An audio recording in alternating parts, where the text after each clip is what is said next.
Hello guys! Nagluto ako ng bilo-bilo. Ayan, yung aming bilo-bilo guys. Merienda namin.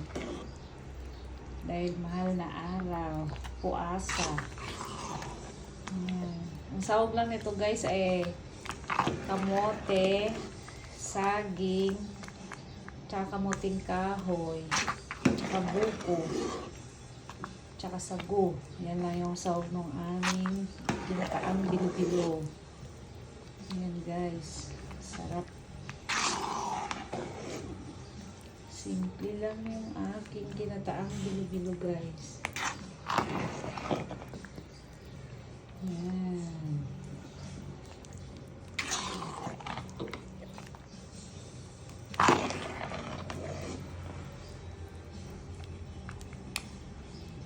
Kailangan ganito siya guys ka napuyot. Kasi pag hindi, pag nagbahaw ito, parang sasabaw pa ito eh.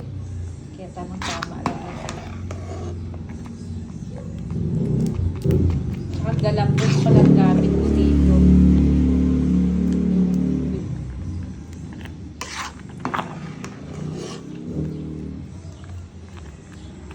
Tara, kain tayo guys. Merienda na tayo.